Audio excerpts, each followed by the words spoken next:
Bienvenue à toutes et à tous, vous êtes avec AgriThots. Aujourd'hui, on va parler moissonneuse. Allez, générique, c'est parti.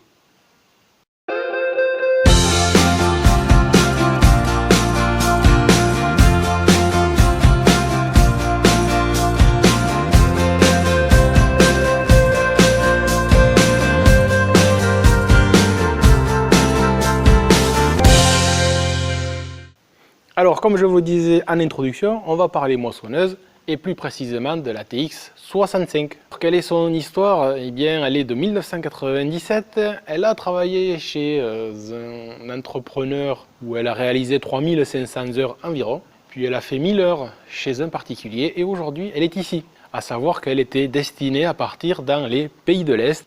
Donc, on va faire le tour un petit peu de la TX. Et juste avant ça, on va dire 2-3 mots sur les TX série 60. Alors Newland a créé en 94 les TX série 60. Donc ça va de la 62 à la 68 avec les plus petits moteurs et les plus petites capacités pour la 62 jusqu'aux moteurs les plus puissants, la 68, avec une trémie également surdimensionnée. Allez, c'est parti, on va faire le tour. Alors première chose, le convoyeur. Donc le convoyeur, lui, sera démonté pour être contrôlé et révisé si nécessaire. Donc chez Newland, le convoyeur, eh bien, vous le verrez sur une prochaine vidéo, s'attelle ici devant sur... Donc vous voyez ça, par exemple, c'est le troisième point, ainsi qu'en bas. Ici vient un bras de relevage et en face là-bas vient le deuxième bras de relevage. Donc chez Newland, c'est ce principe-là. Donc ça sort assez facilement, mais il y a un petit peu de démontage quand même à faire. Donc on le révisera et ça permettra également, une fois enlevé, de pouvoir accéder sous la cabine afin d'intervenir notamment pour la climatisation parce qu'il y a une gaine qui passe, ainsi que pour la direction. Voilà. Autre point, et pas des moindres, la cabine. Alors la cabine, c'est le gros morceau de la révision, ou plutôt de la rénovation. Comme vous le voyez, il n'y a plus de siège à l'intérieur, tout est posé un petit peu en pagaille, donc c'est très sale. Ok, donc la colonne de direction est nue de ses carters de protection, donc il manque des pièces en haut. Les rats s'en sont donnés à cœur joie. On a encore, voilà, la trace comme quoi ils sont passés, donc ils n'y sont plus. Ça, c'était le passé de cette pauvre machine. Donc j'ose même pas espérer, lorsqu'on va lever la casquette du toit, ce qui va se passer, ce qu'il y a dessous. Voilà. Allez, c'est parti. Donc on arrive ici sur le côté.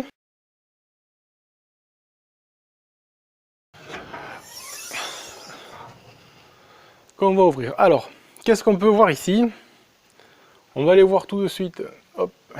Alors ceux-ci qui sont les blocs hydrauliques de commande des différents éléments électro-hydrauliques, je dirais même mieux. Pourquoi électro-hydraulique? Parce que ici j'ai une commande électrique qui va me commander un système hydraulique. Voilà pourquoi on appelle ça des électro-hydrauliques.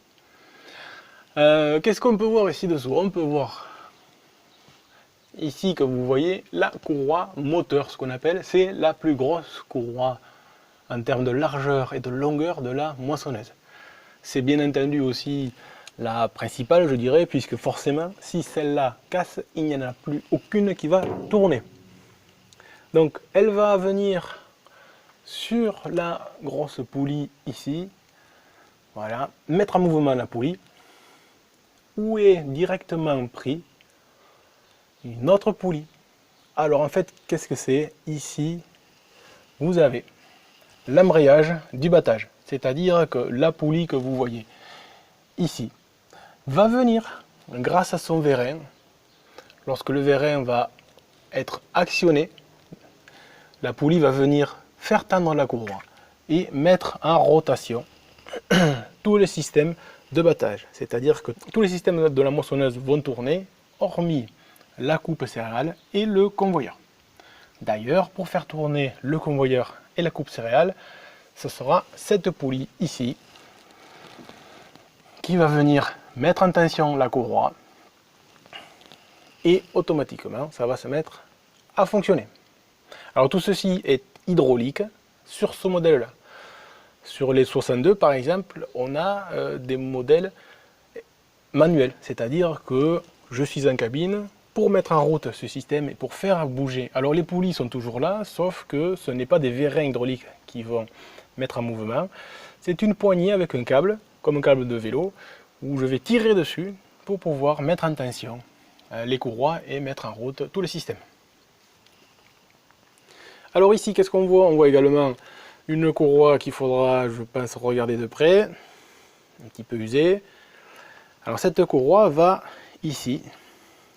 C'est la courroie qui fait, qui va mettre en mouvement un boîtier qu'il y a juste derrière, d'accord, avec l'accardan que vous voyez, et qui va ici sur les excentriques. Alors qu'est-ce que c'est un roulement excentrique? C'est tout simplement un roulement avec un axe qui n'est pas sans au milieu. Donc du coup, c'est lui qui va créer le mouvement de va-et-vient des tables de séparation. Voilà, donc la courroie ici, c'est vraiment elle qui va mettre en rotation, mettre en mouvement les tables de secouage. Mais également, et pas que, ça va faire tourner tout ce système de chaîne avec ici cette vis. Cette vis, c'est quoi? C'est ce qu'on appelle le retour des otons. Alors les otons, c'est des parties imbattues qui tombent au-delà de la grille inférieure de la moissonneuse et qui vont remonter par la vis, ici. Est-ce qu'on la voit bien, la vis? Oui, on la voit bien, la vis. Et qui, avec ces palettes, alors ces palettes sont amovibles, ces palettes-là vont un petit peu, je dirais, battre un peu plus les otons et surtout les renvoyer sur la table de préparation à l'intérieur de la moissonneuse. Alors on peut mettre quelques artifices, notamment ici dessous à la réception des otons, sous la machine. Donc ce clapet peut être modifié pour améliorer le battage des otons.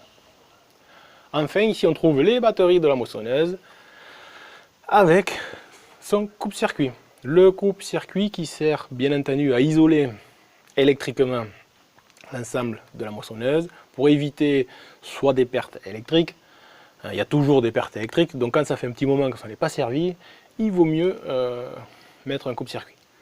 Également, ça évite qu'il y ait un court-circuit et qu'il puisse éventuellement mettre le feu à la machine. Voilà. Donc lorsqu'on continue, on trouve ici alors une prise. Ce n'est pas une rallonge électrique, ce n'est pas non plus un groupe électrogène. Ça, c'est le branchement, d'accord, et la mise en route de l'électroaimant du broyeur. Donc ça, c'était l'ancien propriétaire qui avait fait ça. Car il faut savoir que les TX sont des machines robustes, fiables.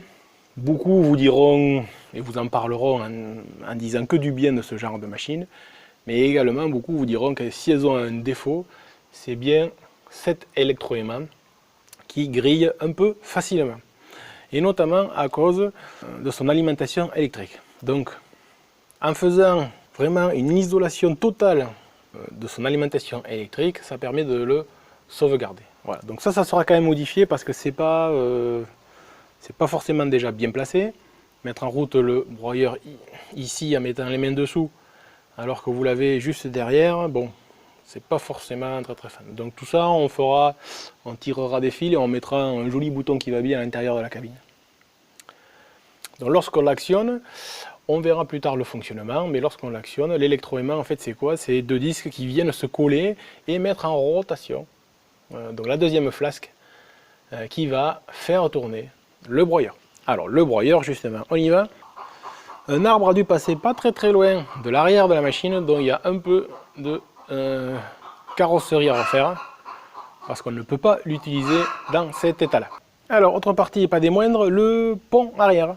Le pont arrière est un pont moteur sur cette machine là, donc c'est quand même très appréciable parce que ça améliore grandement le passage en situation un petit peu délicate sur les parcelles. Le problème, c'est que le pont actuellement est en roue libre. C'est-à-dire que là, les flexibles qui vont sur le distributeur ne sont pas branchés. Alors pourquoi il n'est pas branché? Eh bien, l'ancien propriétaire a dit « Je ne veux pas casser le pont, donc pour pas le casser, je le débranche. » C'est un choix, mais c'est pas le mien. Donc on remettra tout ça en route également. Allez, on va en haut, c'est parti. Vous avez vu en montant le réservoir de gasoil qui fait 450 litres sur cette moissonneuse. Alors le moteur, un moteur Ford. Voilà, estampillé New Holland, mais qui est un moteur Ford. Sur les TX, il y a deux types de moteurs, soit des Iveco, soit des Ford. Donc là, il faudra qu'on fasse la révision complète, toutes les vidanges et les filtres du moteur. Alors ici, on a deux réservoirs qui servent pour l'hydrostatique et l'hydraulique. L'huile contenue à l'intérieur, c'est la même. Par contre, l'hydrostatique sert pour l'avancement de la machine, alors que l'huile hydraulique ne sert que pour faire fonctionner l'ensemble des vérins. Voilà. Avec ici, on voit bien le moteur hydraulique qui va mettre en mouvement tout ça. D'ailleurs, il y a une petite fuite d'huile dessus, il faudra qu'on regarde d'où est-ce que ça vient. Alors de ce côté-ci, qu'est-ce qu'on va retrouver? On ne va pas retrouver un retour à autant comme vous avez vu de l'autre côté. Il n'y en a qu'un sur cette moissonneuse. Vous en trouverez deux, droite et gauche, que à partir du modèle 66. Ici, de ce côté-ci, on va trouver l'élévateur qui va prendre le grain et le remonter jusqu'à la vis qui va l'élever dans la trémie. Alors, les Anglais, ils appellent ça le bubble up. Donc il faudra qu'on la regarde parce qu'il me semble aussi qu'elle est un petit peu fatiguée. Tant qu'on est ici en haut, on a ici l'entraînement de la vidange de la trémie. Voilà. Donc ici, j'ai mon axe qui arrive de l'autre côté puisque l'embrayage de la trémie se fait de l'autre côté. Et ça vient entraîner ici la vis de vidange et le bras également en même temps. Ceci, c'est le batteur et notamment le variateur du batteur. Variateur, pourquoi? Puisqu'il est ses joues, les joues de la poulie, c'est-à-dire ceci, une poulie c'est constitué de deux joues, vous en avez une joue là et l'autre là-bas derrière, et bien ces deux sont mobiles. Cette pièce-là, cette pièce ici, va s'écarter ou se rapprocher pour faire varier la distance entre les deux joues. Du coup, le diamètre de ma courroie va plus ou moins rétrécir ou s'élargir. Et ça va donc faire varier les tours minutes du batteur. Alors là, comment ça marche? C'est ce moteur qui fait tourner une crémaillère et qui va donc déplacer la joue du batteur. Le problème, c'est que là, normalement, c'est le pignon du batteur qui fait tourner la crémaillère, sauf qu'il manque le pignon. Donc je pense que lui, il ne fonctionne plus. Ici, c'est un entraînement qui est transversal, c'est-à-dire qui arrive depuis l'autre côté. Voilà, c'est lui qui entraîne le batteur. Et sur cette poulie-là sont pris les différents services, que ce soit le séparateur ou le tire-paille, ou également ici, c'est la mise en route, ici, c'est cette poulie-là. Ce sont les secoueurs, les 5 secoueurs à machine qui sont pris là, à l'aide d'un vilebrequin. Ici en bas, on retrouve pareil un variateur qui est le même principe que le variateur du batteur, sauf que ça c'est pour la ventilation. Le variateur qui est là va ici entraîner la poulie de mon ventilateur. Voilà, donc pareil, vous avez un petit moteur électrique qui va faire bouger un fil, qui va faire tourner le filetage et qui va écarter cette joue de la poulie et du coup faire varier les tours minutes. Voilà, on a terminé avec le petit tour de présentation de la moissonneuse. Je vous dis à bientôt, n'hésitez pas à commenter, il n'y a pas de souci de vous abonner ou de liker et je vous dis à la prochaine. Allez, salut les amis, ciao.